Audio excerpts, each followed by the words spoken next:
Today I'm going to present a research study which I've been involved since 2010. They gave me 20 minutes to present everything. I breathe, I live, I dream about this project, so I'll do my best. This project is about transforming schools, and this project is taking place in Wisconsin. It's a statewide project. The germ cell of this project started in Madison.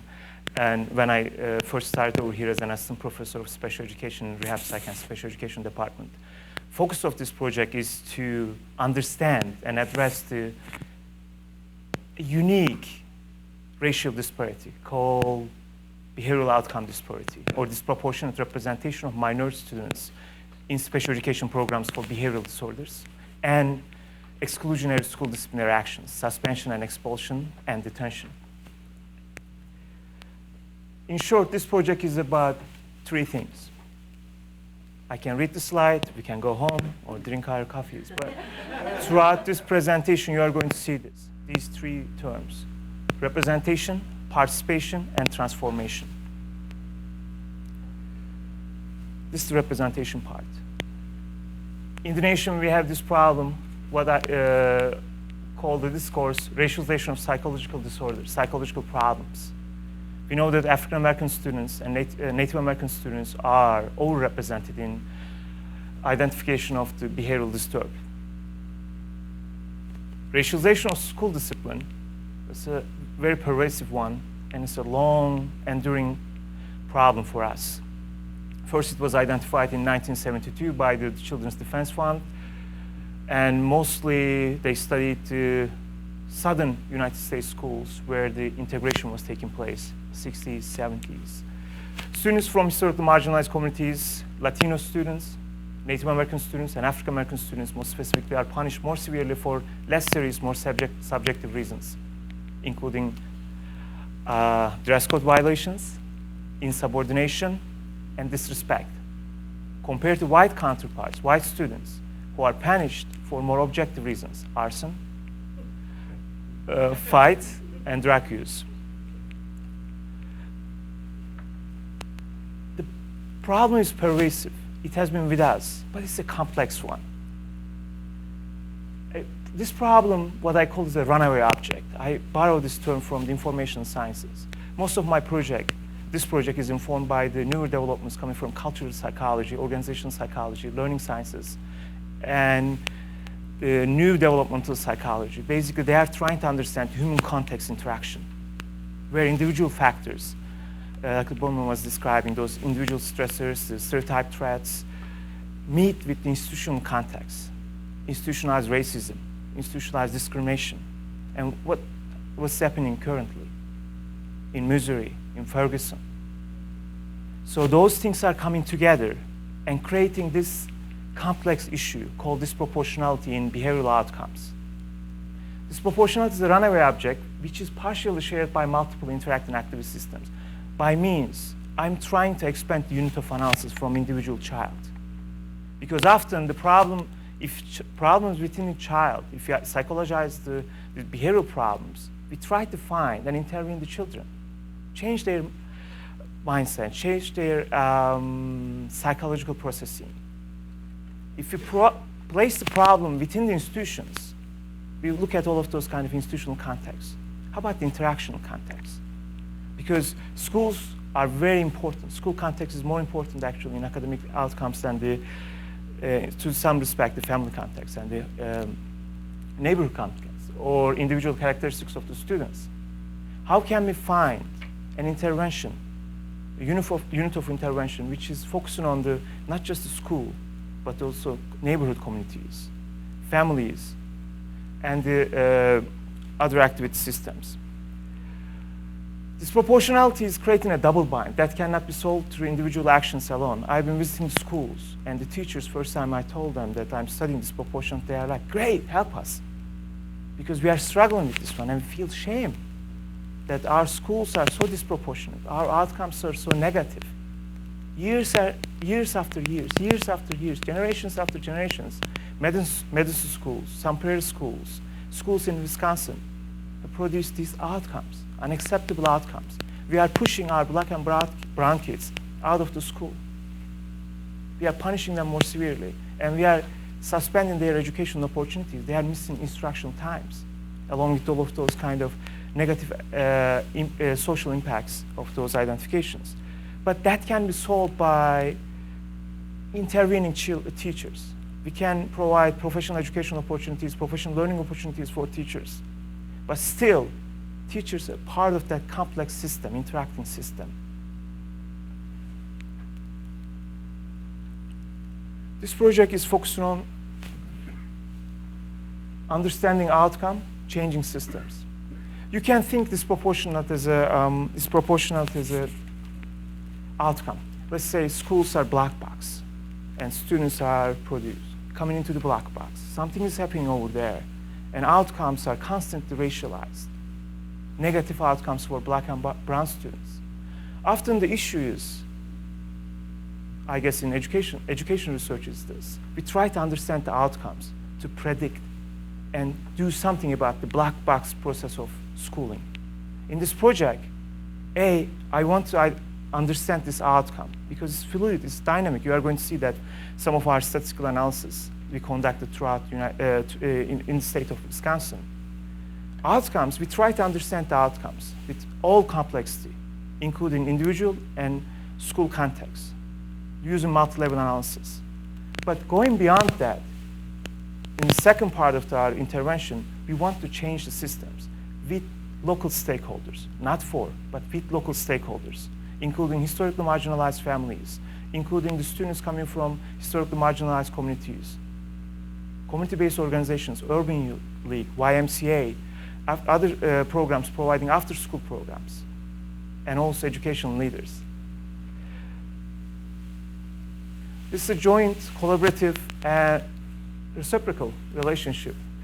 This project is supported by the Department of Public Instruction and Madison Metropolitan School MMSD, Madison Metropolitan School District, and it's housed in WCER.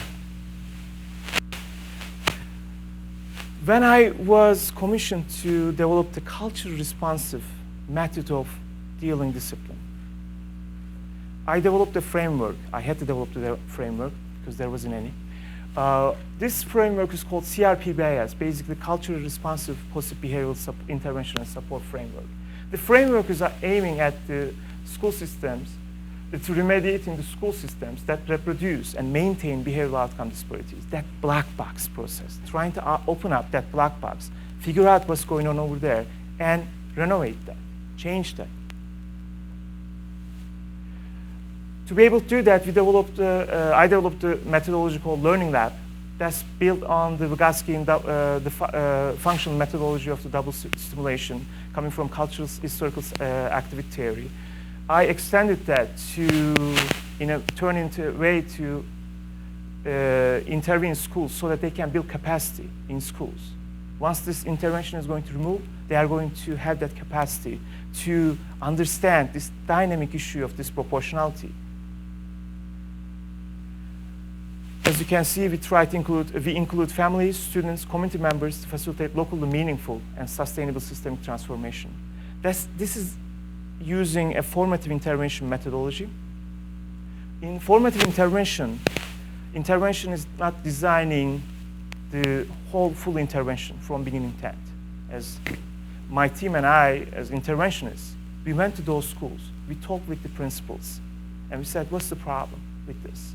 Let's form the group of people who can understand and address this issue so that the intervention is going to be meaningful. Basically, in this double stimulation, we are not looking at the intervening their actions, but we are looking at how they are intervening their actions using tools, tool-mediated actions. So primary stimuli in this intervention is the here and now, current pressure. They have to do something. They have to do something to change schools because this is unacceptable. District leadership is pressing, just saying, rightfully so, to schools and principals, you have to do something because you are sending more students for suspension, expulsion. They are all black and white. Black and brown kids. You need to do something about it. They are feeling that pressure, but they don't know what to do. But that pressure is good. This systemic tension is good for them to feel the motivation. The second stimuli, that's where we are coming.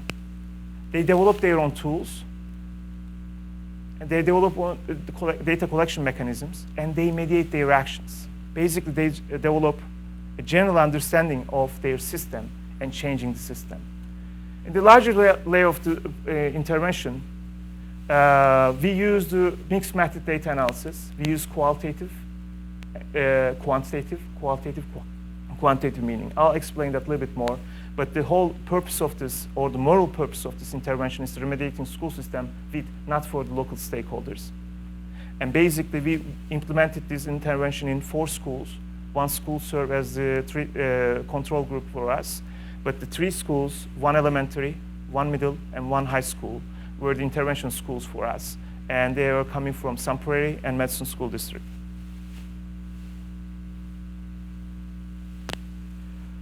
This is the process we followed. In the beginning, primary contradiction, that's the first stimuli. We met with the principal and the school's behavioral support team. We said, okay, we need to form this inclusive team. Who are you going to include? They said, okay, we can include this administrator. That I said, no. Families, community-based organizations who are working with you, as well as the other underrepresented groups. In elementary school, there was a large Hmong community, so invited 2 Hmong family members. They invited, other issue with their population was they are experiencing in that school homelessness. So included 2 parents who are experiencing homelessness. And they included also paraprofessionals who are working with those schools in the playgrounds and other areas. So we try to reverse the pattern. We try to expand the decision-making, problem-solving process. Because for us, the purpose is not a distributive social justice. We are moving away from that.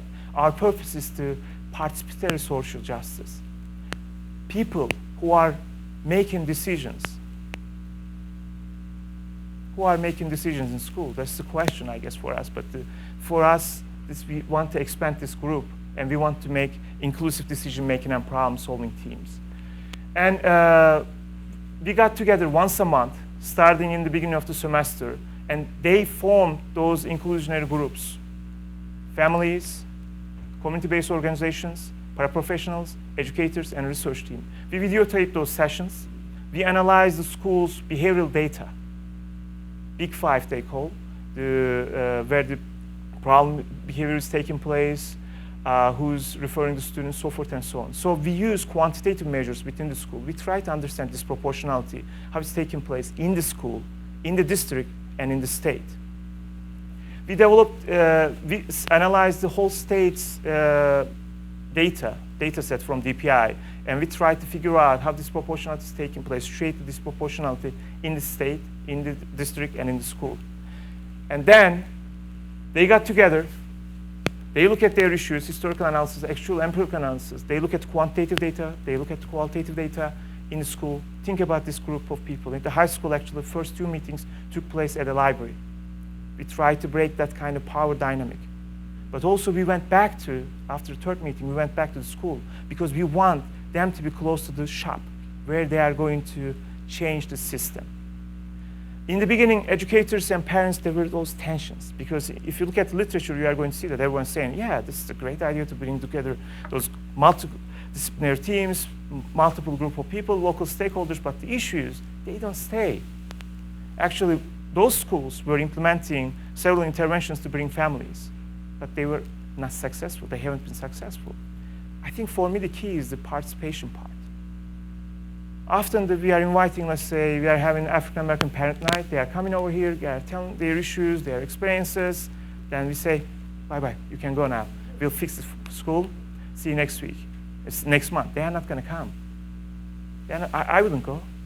If you don't listen, if you don't you put my objectives and perspectives, goals into action. So what we said actually in the beginning, they are staying here. They are your resources.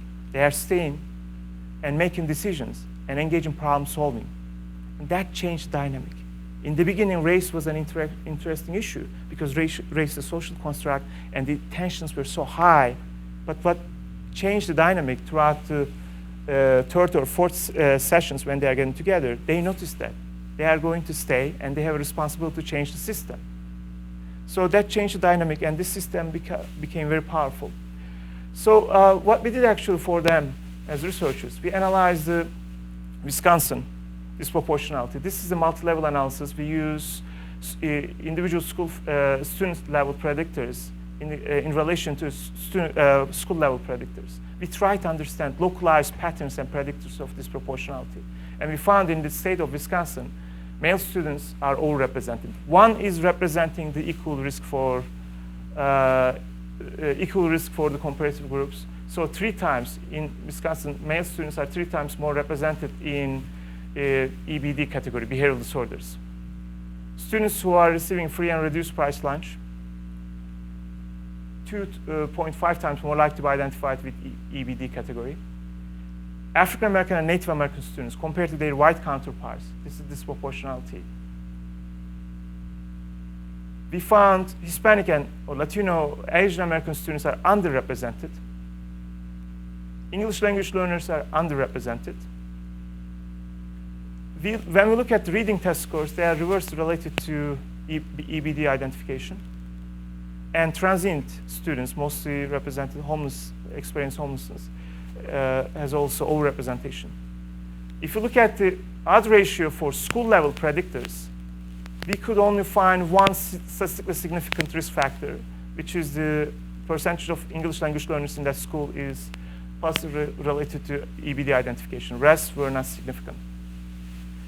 Then when we look at the school disciplinary, exclusionary school discipline, we found that male students, again,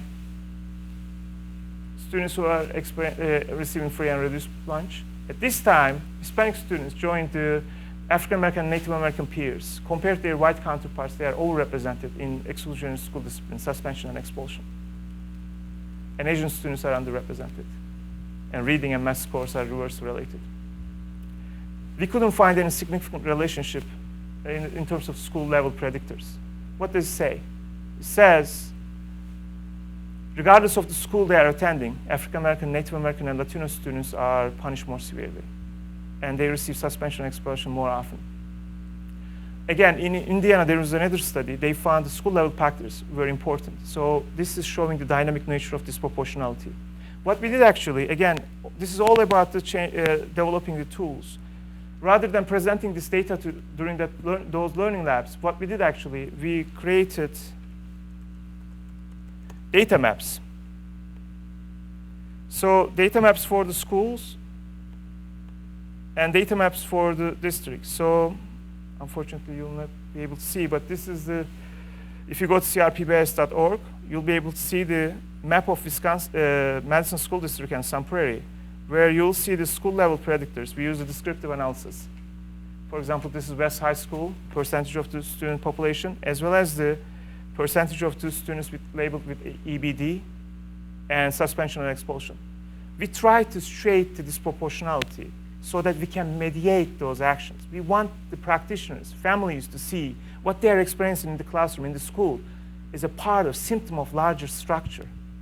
Once they develop this greater understanding, we ask them to go back. And this is by the way, Learning Lab team. I just want to show you in the 1 minute I have. Original decision-making team, PBS team, was 15. All white educators. This is the Learning Lab. This is more representative of school population. They are making the decision. We are diversifying the decision-making problem-solving process. This is participatory social justice. It was 15 school staff. Look at we have 3 community members. Some of them were parents. They were carrying double hats. 1 student. He made a decision. He was a part of this team. 3 parents and school staff.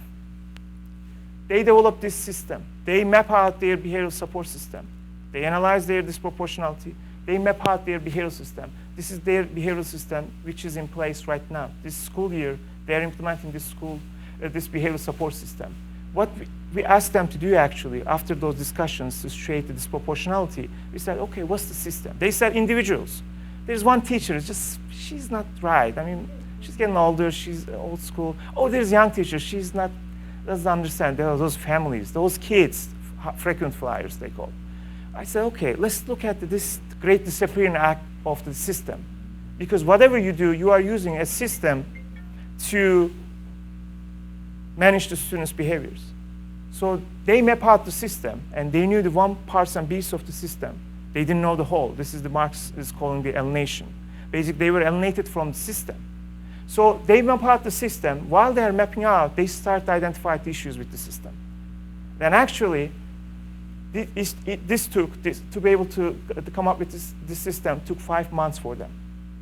This is not someone's creations like me, sitting in my office, looking at wonderful view, someone like smart and good looking like me. It's not like that.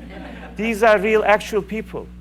They are actual problems and issues represented through maps, and then they transform, because once you make it visible, you can change it.